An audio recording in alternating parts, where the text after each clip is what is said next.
ഈ കേന്ദ്ര ഏജൻസികളുടെ കേരളത്തിലെ അന്വേഷണം അതിപ്പോഴും സംശയദൃഷ്ടിയിലാണ്. അതും പിന്നെ ഈ ആരോപണങ്ങൾ എല്ലാം കൂടി കൂട്ടി വായിക്കുമ്പോഴാണ് ഈ വിഷയം കൊണ്ടുവന്നിടുന്നത്.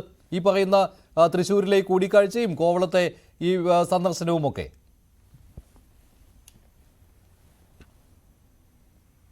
മഞ്ജുഷ എന്താ ഉദ്ദേശിക്കുന്നത്? RSSന്റെ ഒരു ഏറ്റവും വലിയ ഇന്ത്യയിലെ സാംസ്കാരിക സംഘടന നേതൃത്വത്തിൽ നിൽക്കുന്ന ഒരു വ്യക്തി ഈ മഞ്ജുഷിന്റെ ഭാഷ തന്നെ കടർത്താൽ ദല്ലാളായി പ്രവർത്തിച്ചവർ സ്വർണ്ണക്കടത്ത് വേണ്ടാട്ടോ നിർത്ത്, ആ വിഷയം വേണ്ടാട്ടോ നിർത്ത് എന്ന് പറയപ്പെടുന്ന പരിപാടിക്ക് ഇരിക്കുമെന്ന് വരുത്തി തീർക്കലാണോ മഞ്ജുഷിന്റെ അഭ്യാസം? അതൊക്കെ പരിപ്പ് മഞ്ജുഷെ അങ്ങ് വാങ്ങി വെച്ചേക്ക്. അതിലേക്ക് കൊണ്ടുവന്ന് എത്തിക്കാൻ മഞ്ജുഷിന് എന്തെങ്കിലും താല്പര്യം ഉണ്ടെങ്കിൽ അത് എന്റെ വായിൽ വെച്ച് മഞ്ജുഷ തിരുകണ്ട കേട്ടോ. പച്ച മലയാളം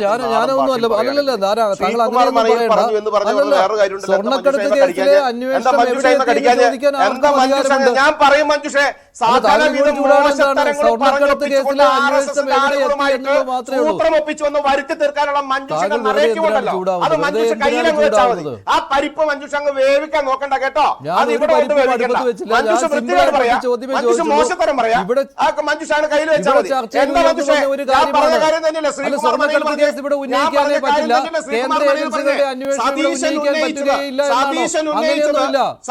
ഉന്നയിച്ചത് പൊളിറ്റിക്കലാണ്. സതീശൻ ഉന്നയിച്ചത് പൊളിറ്റിക്കലാണ് എന്ന് പറഞ്ഞത് ആരാണ്? പൊളിറ്റിക്കൽ അല്ല. സംശയലേശമന്യേ മഞ്ജുഷ കൊണ്ട് എത്തിക്കുന്ന വണ്ടി അത് സംഘ നേതാക്കന്മാരുടെയും അല്ലെങ്കിൽ സംഘ ആളുകളുമായി സംസാരിച്ചത് ഇന്നതിനാണ് എന്ന് വരുത്തി തീർക്കാനുള്ള ശ്രമം മഞ്ജുഷ നടത്തുമ്പോൾ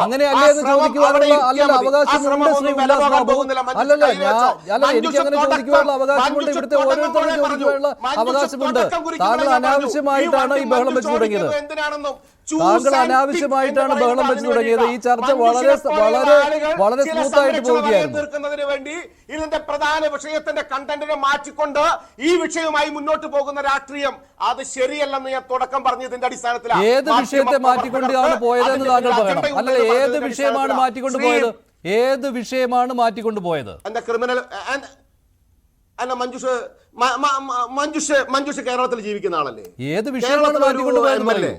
അത് CPMന്റെ പിന്തുണ കൊടുക്കുന്ന ഒരു MLA, 98 MLAമാരിൽ പെട്ട ഒരു MLA, സകലവിധ തെമ്മാടിത്തരങ്ങൾക്ക് ഒരു പോലീസാണ് കൂട്ടുനിന്ന്, ഈ വ്യക്തിയാണ് കൂട്ടുനിന്ന് ആരോപിക്കുമ്പോൾ അതിന്റെ ഗ്രാവിറ്റിയാണോ അതോ ഒരു സാംസ്കാരിക സംഘടനയുടെ ഒരു ദേശീയ ഇതിൽ ഊതി പ്രവർത്തിക്കുന്ന ഒരു സംഘടന വ്യക്തിയെ കണ്ടതാണോ ഇത്ര വലിയ വിഷയമായിട്ട്?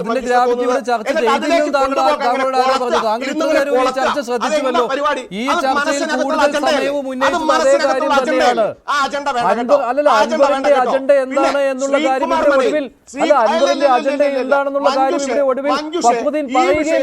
ഈ വിഷയത്തിൽ ഒരേ വിഷയത്തിൽ കൊണ്ടുവന്ന് എത്തിച്ചു താങ്കൾ മനഃപൂർവ്വം പറയുന്നതാണ്.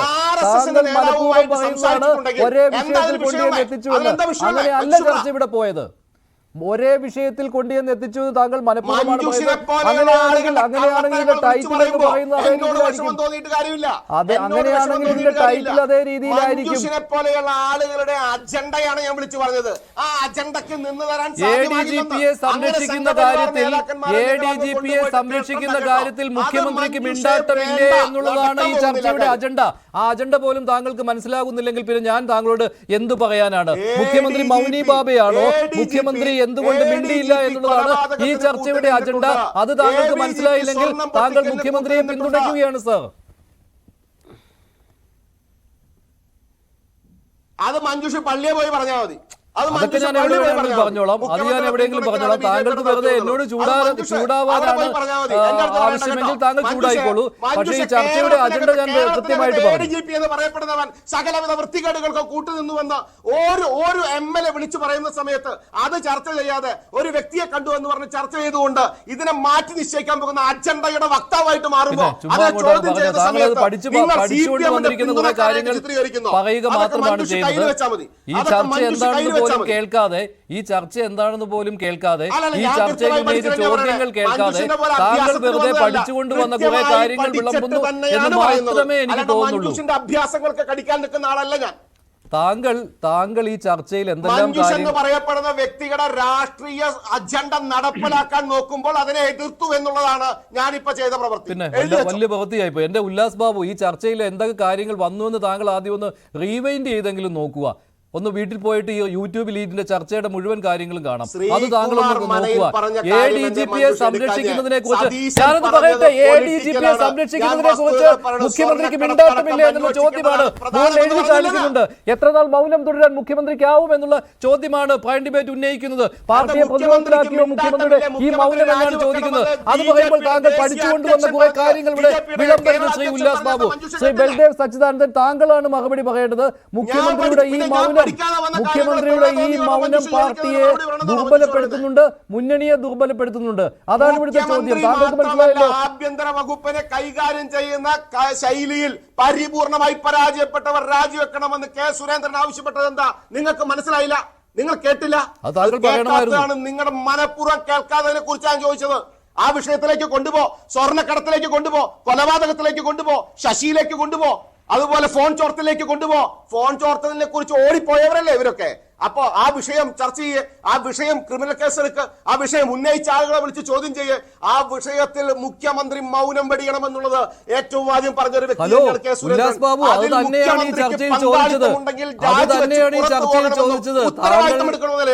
താങ്കൾ ഈ ചർച്ച ശ്രദ്ധിക്കാത്തതുകൊണ്ടാണ് താങ്കൾ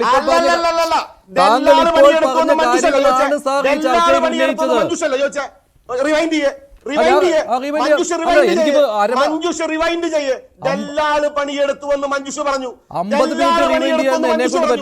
യൂട്യൂബിൽ പോയി കേട്ടു നോക്ക് സാർ. ഉല്ലാസ് ബാബു, താങ്കൾ ഇപ്പോൾ പറഞ്ഞ കാര്യമുണ്ടല്ലോ, അവസാനം പറഞ്ഞ കാര്യങ്ങൾ, അതാണ് ഇവിടെ ചർച്ച ചെയ്തത്. ഞാൻ കൃത്യമായി കേട്ടിട്ടാ പറയണം. മഞ്ജുഷാണ് നുണ പറയുന്നത്. താങ്കൾ അവസാനം പറഞ്ഞ കാര്യങ്ങളാണ് കൃത്യമായിട്ട് ഇവിടെ ചർച്ച ചെയ്തത്. താങ്കൾ അവസാനം പറഞ്ഞ കാര്യങ്ങളാണ് കൃത്യമായി ചർച്ച ചെയ്തത്. മുകളിൽ അത് എഴുതി കാണിക്കുന്നുമുണ്ട്. നിങ്ങൾ ചർച്ച ദല്ലാള് പണിയാണോ എടുത്തത്? സംഘപരിവാർ നേതാക്കന്മാരെ കണ്ടത് ദല്ലാൽ പണിക്കാണോ എന്ന് ചോദിച്ചത് മഞ്ജുഷിന്റെ നാവിൽ നിന്നാ വന്നതെന്ന് താങ്കൾ ആ ചർച്ച കേട്ടിട്ടില്ല. അതുകൊണ്ടാണ് മുഖ്യമന്ത്രിക്ക് വേണ്ടി ദല്ലാൽ പണി എടുത്തോ എന്ന് ചോദിക്കുമ്പോൾ അത് സ്വർണ്ണക്കടത്തിലുള്ള ദല്ലാൽ പണിയുണ്ട്. ഞാൻ പറയട്ടെ സാർ, സ്വർണ്ണക്കടത്ത് കേസിൽ സ്വപ്ന സുരേഷിനെ രാഖി രാമാനം കേരളത്തിൽ നിന്ന് ബംഗളൂരുവിലേക്ക് കൊണ്ടുപോകാൻ സഹായിച്ചത് എം ആർ അജിത് കുമാർ ആണെന്ന് ചോദിച്ചത് ആരാണ്? ഞാനാണ് ചോദിച്ചത്. ഞങ്ങളുടെ ചാനലാണ് അതിനുള്ള തെളിവ് താങ്കളിതൊന്നും കാണാതെ ബിജെപിയുടെ നിലപാട് പോലും അല്ലാത്ത കാര്യങ്ങൾ ഇവിടെ ഒന്നും പറയരുത്. പിന്നെ അതല്ലാതെ പിന്നെ ആരാ ഇവിടെ പറഞ്ഞുകൊണ്ടിരുന്നത്? ഞങ്ങളല്ല ഇതൊക്കെ പറഞ്ഞുകൊണ്ടിരിക്കുന്നത് സാർ. സമൂഹത്തിന് മുമ്പിൽ വിളിച്ചു പറഞ്ഞത് താങ്കൾ മുഖ്യമന്ത്രിക്ക് കവചമൊരുക്കരുത്. മുഖ്യമന്ത്രിക്ക് കവചമൊരുക്കുന്ന രീതിയിലാണ് താങ്കൾ സംസാരിക്കുന്നത്. ഇവിടുത്തെ ചർച്ചയിലെ അജണ്ട എന്താണെന്ന് മഞ്ജുഷ പറയേണ്ട കേട്ടോ. കേരളത്തിലെ സകലവിധ തെമ്മാടിത്തരങ്ങൾക്കും കൂട്ടുനിൽക്കുന്ന മുഖ്യമന്ത്രിക്ക് കവചം ഒരുക്കേണ്ട ബാധ്യതയില്ല. അത് മഞ്ജുഷ അങ്ങ് കയ്യിൽ വെച്ചേക്ക്. ശരി. നന്ദി ചർച്ചയിൽ പങ്കെടുത്തതിന്. ശ്രീ ബലദേവ് സച്ചിദാനന്ദൻ ഓഫീസിനും കൃത്യമായ പങ്കാളിത്തമുണ്ട് എന്ന് പറഞ്ഞ സമയത്ത് അന്ന് ഏറ്റവും കൂടുതൽ പറഞ്ഞ ബിജെപിയാ. അന്നൊക്കെ നിങ്ങൾ മുഖം തിരിച്ചു നിന്നു. ഇന്നത് യാഥാർത്ഥ്യമാകുമ്പോഴാണ് ഞങ്ങൾ പറയുന്നത് ആ വിഷയത്തിലേക്ക് കൊണ്ടുപോകണം, ആ വിഷയത്തിലേക്ക് ടാർഗറ്റ് ചെയ്യണം, അവിടെയാണ് അന്വേഷണം നടക്കേണ്ടതെന്ന് പറയുന്നു. നിങ്ങൾ കൂടിക്കാഴ്ച നടത്തി എന്നും പറഞ്ഞ് നിങ്ങൾ ഈ വിഷയത്തെ തിരിക്കാൻ നോക്കിയപ്പോഴാണ് മഞ്ജുഷിനോട് എനിക്ക് സംസാരിക്കേണ്ടി വന്നത്. ശരി. താങ്കൾ അങ്ങനെയല്ല. താങ്കൾ അനാവശ്യമായിട്ട് സംസാരിക്കുകയായിരുന്നു. ഞാൻ പറയുന്നത് കേൾക്കൂ സാർ. ഞാൻ പറയുന്നത് കേൾക്കാനുള്ള ഒരു മര്യാദ കാണിക്കൂ. താങ്കൾ ഞാൻ പറയുന്നത് കേൾക്കാനുള്ള ഒരു മര്യാദ കാണിക്കൂ സാർ. താങ്കളാണ് ആദ്യം ചൂടായത്. താങ്കൾ ഞാൻ പറയുന്നത് കേൾക്കാനുള്ള മര്യാദ കാണിക്കൂ. വിഷയങ്ങൾ ഉണ്ടാക്കാൻ ശ്രമിച്ചപ്പോൾ അല്ലല്ല, ഞാൻ പറയുന്നത് കേൾക്കൂ. താങ്കളൊന്ന് കേൾക്കൂ. താങ്കൾ ചൂടായത് അനാവശ്യമായിട്ടാണ് ചൂടായത്. അതിൽ ഞാൻ ഉറച്ചു നിൽക്കുകയാണ്. സ്വർണ്ണക്കടത്ത് കേസിലെ അന്വേഷണം നടക്കുന്ന സമയത്ത് വിജിലൻസിന്റെ മേധാവിയായിരുന്ന എം ആർ അജിത് കുമാർ രാഖി രാമാനം പോയി അദ്ദേഹത്തിന്റെ സംഘത്തെ വെച്ച് ഒരു പ്രതിയായ സരിത്തിനെ പിടിച്ചുകൊണ്ട് പോയ കാര്യം ഇവിടെ ഉന്നയിച്ചിരുന്നു. സ്വർണ്ണക്കടത്ത് കേസിലെ അന്വേഷണം നടക്കുന്ന സമയത്ത് സ്വപ്ന സുരേഷിനെ രാഖി രാമാനം ബംഗളൂരുവിലേക്ക് കടത്താൻ അതിർത്തി വഴി പോലീസിന്റെ കണ്ണുവെട്ടിച്ച് പോകുവാൻ റൂട്ട് മാപ്പ് ഒരുക്കി കൊടുത്തത് എം ആർ അജിത് കുമാറാണ്. അക്കാര്യം ഇവിടെ ഉന്നയിച്ചു. ആ കാര്യം പുറത്തു കൊണ്ടുവന്നത് ഞങ്ങളാണ്, ന്യൂസ് 18 ശബ്ദരേഖ ഉൾപ്പെടെ. ഈ കാര്യം പറഞ്ഞപ്പോൾ കൊലപാതകത്തിന്റെ കാര്യം പറഞ്ഞു. അൻവർ ഉന്നയിച്ച കൊലപാതകത്തിന്റെ കാര്യം, എം ആർ അജിത് കുമാർ വഴി പി ശശിയിലേക്ക് എത്തിയതിന്റെ കാര്യം പറഞ്ഞു. ഇതൊന്നും കേൾക്കാതെ താങ്കൾ ഇങ്ങോട്ട് പറയുകയാണ് ഇത് ഞങ്ങൾ എവിടെയോ കൊണ്ടുവന്ന് കെട്ടാൻ ശ്രമിക്കുകയും ചെയ്യുകയാണെന്ന്. അങ്ങനെ ആയിരുന്നില്ല ഈ ചർച്ച പോയത്. പാർട്ടിയെ പ്രതിരോധത്തിലാക്കിയോ മുഖ്യമന്ത്രിയുടെ ഈ മൗനം എന്ന ചോദ്യമാണ് ചോദിച്ചത്. ഒരു മിനിറ്റ് മഞ്ജുഷ് തന്നോ. ഒരു മിനിറ്റ് മഞ്ജുഷ് പറഞ്ഞോ ദല്ലാള് പണിക്കാണ് പോയതെന്ന് മഞ്ജുഷിന്റെ നാവിൽ നിന്ന് തന്നെയല്ല ചോദിച്ചേ. ദല്ലാൾ പണി അല്ലല്ല, ഞാനതിന് മറുപടി പറയാം. ഞാനതിന് മറുപടി പറയാം ഉല്ലാസ് ബാബു. അല്ലല്ല, എന്റെ വാചകത്തിൽ എനിക്ക് കൺട്രോൾ ഉണ്ട്. എന്റെ വാചകത്തിൽ എനിക്ക് കൺട്രോൾ ഉണ്ട്. എന്റെ വാചകത്തിൽ എനിക്ക് കൺട്രോൾ ഉണ്ട്. അതിൽ ഞാൻ പറഞ്ഞത് എന്താണ്? ഈ ദല്ലാൽ പണി എടുക്കുന്ന ഒരാളല്ലേ എം ആർ അജിത് കുമാർ എന്ന് ചോദിച്ചപ്പോൾ അതിന്റെ കൂടെ പറഞ്ഞ വാചകങ്ങൾ കൂടി താങ്കൾ പറയൂ. ദല്ലാൽ പണി എടുക്കുന്നു എന്ന് പറഞ്ഞപ്പോൾ സ്വർണ്ണക്കടത്ത് കേസിൽ ഞാനിപ്പോൾ പറഞ്ഞ കാര്യമുണ്ട്. ഇല്ലല്ല, ഞാൻ പറയണ കേൾക്കൂ. അതുൾപ്പെടെയുള്ള കാര്യങ്ങൾ മുഖ്യമന്ത്രിക്ക് വേണ്ടി ദല്ലാൽ പണി എടുത്ത ആള് അല്ലേ എം ആർ അജിത് കുമാർ എന്നാണ്. എന്താ ദല്ലാൽ പണി എടുത്ത ആളെന്ന് പറയുമ്പോൾ താങ്കൾക്ക് കൊള്ളുന്നത് എന്താണ്? എന്തിനാണ് എം ആർ അജിത് കുമാറിനെ ഇങ്ങനെ പ്രൊട്ടക്ട് ചെയ്യുന്നത് താങ്കൾ? അത്രയേ ഉള്ളൂ. ശ്രീ ബൽദേവ് സച്ചിദാനന്ദൻ, മുഖ്യമന്ത്രി മൗനം വെടിയുമോ? വചനം പറഞ്ഞുണ്ടാക്കി, കള്ളക്കഥയുണ്ടാക്കി, ചർച്ചകളെ വഴിതിരിച്ചു വിടുമ്പോൾ അതിന് കൃത്യമായിട്ട് പ്രതിരോധിക്കേണ്ട ബാധ്യതയുണ്ട്. ഞാൻ ചോദിക്കട്ടെ, സ്വർണ്ണക്കടത്ത് വിഷയവുമായി ബന്ധപ്പെട്ട് സ്വപ്ന സുരേഷിന്റെ വിഷയത്തിൽ അന്ന് BJP എടുത്ത നിലപാടുകൾ ഒന്ന് റിവൈൻഡ് ചെയ്ത് യൂട്യൂബിൽ, നേരത്തെ പറഞ്ഞ ഭാഷ ശരിയാണെങ്കിൽ യൂട്യൂബിൽ പോയി നോക്കാം. അന്ന് BJP കൃത്യമായി പറഞ്ഞിരുന്നു, ആഭ്യന്തര വകുപ്പിന്റെ നേതൃത്വത്തിൽ പിണറായി വിജയന്റെ ഓഫീസ് കൃത്യമായി സ്വർണ്ണക്കടത്തുമായി ബന്ധപ്പെട്ട് എല്ലാ സൗകര്യങ്ങളും ചെയ്തു കൊടുക്കുന്നുണ്ട്. സ്വപ്ന സുരേഷിന്റെ വിഷയത്തിലും ഇതേ സൗകര്യങ്ങൾ ചെയ്തു കൊടുക്കുന്നുണ്ട്. ആ ഉത്തരവാദിത്തം ഏറ്റെടുത്തുകൊണ്ട് കൃത്യമായിട്ട് മുഖ്യമന്ത്രി രാജിവെക്കണമെന്ന് അന്നേ ഞങ്ങൾ പറഞ്ഞ സമയത്ത് നിങ്ങൾ മുഖം തിരിച്ചു നിന്നവരെ പല ഇന്ന് ഞങ്ങൾ അത് പറയുന്നു. ഈ സ്വർണ്ണക്കടത്ത് വിഷയം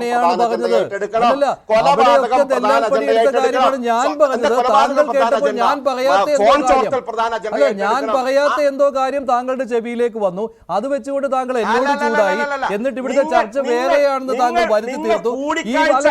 ഈ ചർച്ചയുടെ ടൈറ്റിൽ പോലും താങ്കൾ കണ്ടിട്ടില്ല.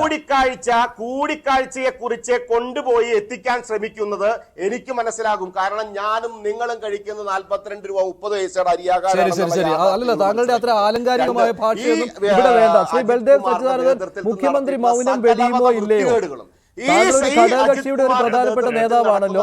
മുഖ്യമന്ത്രി മൗനം വെടിയുമെന്നുള്ള പ്രതീക്ഷ അഡ്വക്കേറ്റ് ബൽദേവ് നിർത്തന്റെ ഉല്ലാസ് ബാബു നിർത്തോ. ഈ ചർച്ചയിൽ എല്ലാവർക്കും സംസാരിക്കണം. സൗകര്യം ചെയ്തു കൊടുക്കുന്നു.